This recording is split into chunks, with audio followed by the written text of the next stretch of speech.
Entendes o que estás lendo? O podcast que te leva através das páginas da Bíblia. Livro por livro. Capítulo por capítulo. Uma exposição bíblica emocionante. Aperte os cintos e embarque comigo nesta viagem.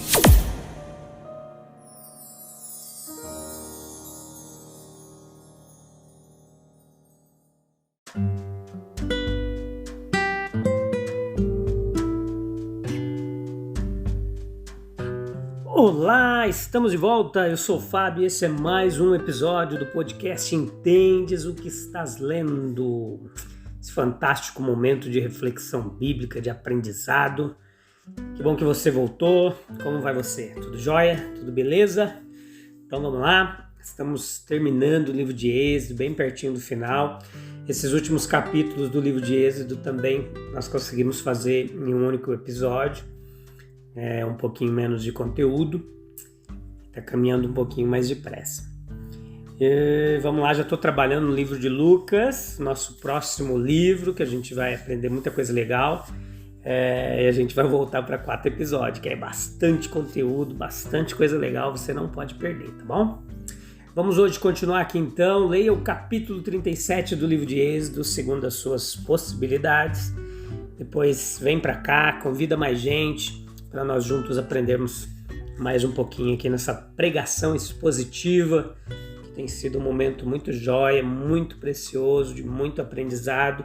Hoje nós vamos aprender sobre a mobília do tabernáculo, vamos ver alguns detalhes aqui, como isso tipifica também algumas coisas da pessoa de Jesus Cristo, do seu ministério. Isso tudo é muito interessante. Então tudo foi realizado ali como Deus ordenou, da forma que Deus ordenou, foram feitos os móveis ali, a mobília do tabernáculo. Pode ter sido temido que, embora o tabernáculo fosse erguido, haveria algum fracasso nesse trabalho mais delicado e ornamentado. Mas tudo é perfeitamente executado até nos mínimos detalhes. Na obra daquele a quem Deus chamou pelo nome, não haverá falha. Sua obra será apresentada sem defeito e cada palavra que Deus falou será cumprida. Como não falharam em nada, nada acrescentaram. Na obra de Deus não deve haver nenhuma liga de artifícios humanos, meus queridos. Na adoração, nas ordenanças, na vida, nosso único guia deve ser o mandamento de Deus. A arca é o ponto de encontro entre a justiça e a paz, o coração no qual a lei de Deus é estabelecida e no qual a expiação repousa e que é banhada na glória do amor divino. Há em uma única palavra uma fé viva ali. Então veja que a mesa dos pães da proposição, ela representa também uma vida entregue a Deus, o sacrifício apresentado diante de Deus, de corpo, alma e espírito. O castiçal, ele nos lembra, vós sois a luz do mundo. A vida, que na medida em que existe, é como a de Cristo, a luz dos homens. Mostra a realidade e o poder da graça de Deus. O altar do incenso é como a elevação do desejo santo, intercessão por todos os homens. Vamos ver cada um por detalhes aqui. Capítulo 37, versículo 25 ao 29, nós vemos o altar do incenso. Estes 4 móveis que ficavam dentro do tabernáculo, eles sugerem 4 bênçãos vindas através do nosso Senhor e Salvador Jesus Cristo. Preste atenção e anote esse detalhe. Na arca, nós podemos ver Cristo, que providencia a propiciação pelos nossos pecados. A tampa da arca era o propiciatório. Na mesa, nós podemos ver Cristo, o pão da vida, partido por causa dos nossos pecados e distribuído para ser o nosso alimento espiritual. No candelabro, nós podemos ver Cristo também, a luz do mundo, perto do qual ninguém andará em trevas, jamais. No altar do incenso nós podemos ver Cristo, o nosso intercessor, vivendo eternamente como nosso intermediário e podendo também compadecer-se de nossas fraquezas, das nossas fraquezas. A arca, ela é o lugar no qual Deus se encontra com o homem, uma sombra do encontro mais completo, que é efetuado pela encarnação e paixão de Jesus Cristo. Junto com o propiciatório, era o único móvel no Santo dos Santos ali. Os demais móveis, eles podiam ser vistos pelos sacerdotes no decurso normal dos seus deveres. Cristo, ele é o propiciatório de Deus, a habitação da plenitude da divindade. Só por intermédio dele, o homem pode se aproximar da glória divina sem ser condenado. Por isso é que só no propiciatório pode existir uma representação da glória de Deus, na forma de 2 querubins esculpidos, que antes serviam para guardar o caminho da árvore da vida, mas que no Santo dos Santos eles guardam a santidade de Deus. A mesa, ela era para expor os 12 pães que representavam o cuidado de Deus em providenciar alimento natural e espiritual para cada membro do seu povo. O número 12 apontava para as 12 tribos de Israel. O candelabro, ele nos lembra de Cristo, a luz do mundo, né? João 1,4, 3,19, 8,12. Nós vemos essa expressão a respeito de Jesus. E tal como as lâmpadas precisavam de cuidado, especialmente com a renovação dos pavios, os cristãos e as igrejas que eles compõem precisam de uma atenção não menos cuidadosa para que a luz de Cristo continue brilhando neste mundo de trevas pelo enchimento do Espírito Santo. O altar do incenso, como descobertas arqueológicas lá em Megido, na parte norte central da Palestina, demonstrou, de altares lavrados de pedra calcária para queimar incenso, dão uma vaga ideia sobre o possível formato desse altar. E esse foi feito de madeira, com algumas pontas ali, nos cantos, coberto de ouro, por isso é chamado também altar de ouro. E o incenso aromático para a composição ali do incenso, que era usado exclusivamente para adoração. O incenso, ele era oferta de grande valor nos tempos do Antigo Testamento. E também quase exclusivamente foi oferecido em reconhecimento à divindade. Somente aos sacerdotes foi permitido oferecer incenso. As instruções sobre o seu uso, está tudo relatado lá em Levíticos, que nós vamos ver também em breve esse livro, vai ser muito legal.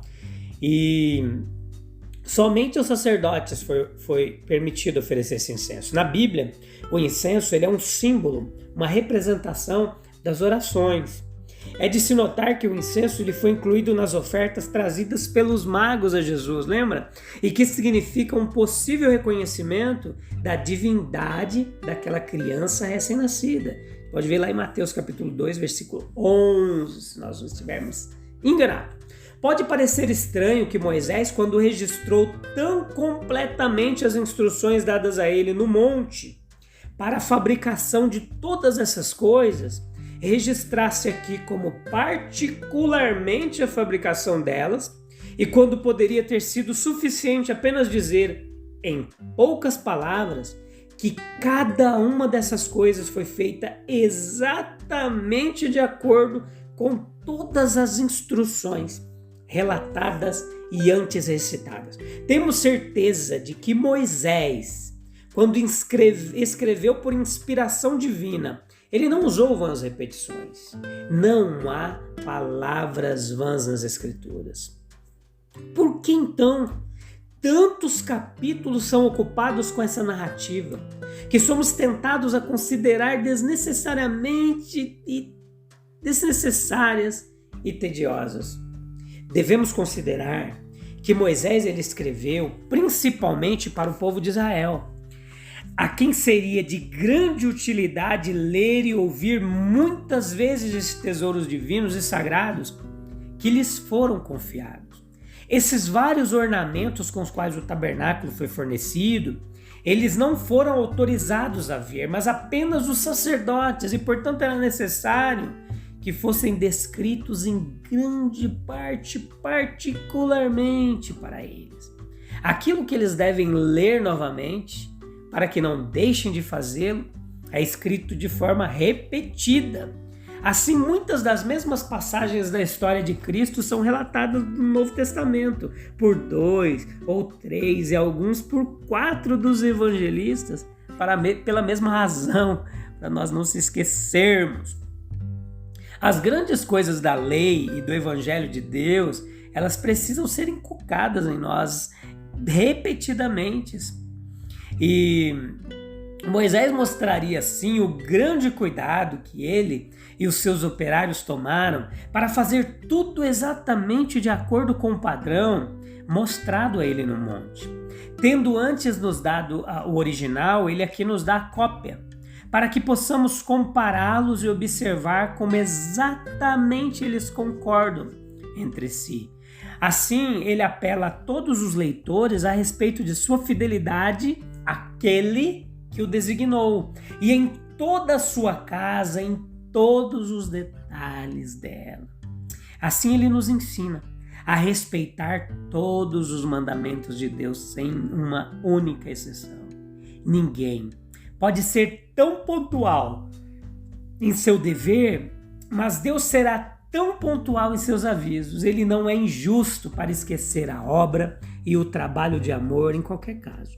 Nesses versículos nós temos um relato da construção da arca, com seus acessórios gloriosos e mais significativos, o propiciatório e os querubins.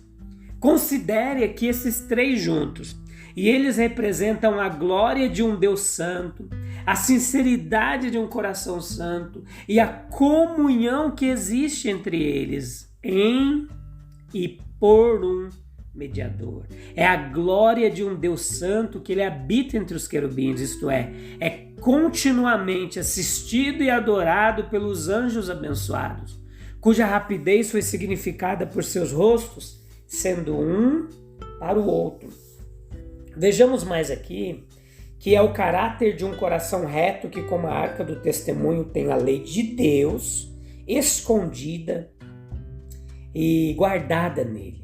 Por Jesus Cristo, a grande propiciação é feita, a reconciliação é estabelecida, uma comunhão entre nós e Deus. Ele se interpõe entre nós e o desagrado de Deus. E não só isso, mas por meio dele nós temos direito ao favor, à graça imerecida de Deus. Se ele escrever sua lei em nosso coração, ele será para nós um Deus e nós seremos para ele um povo.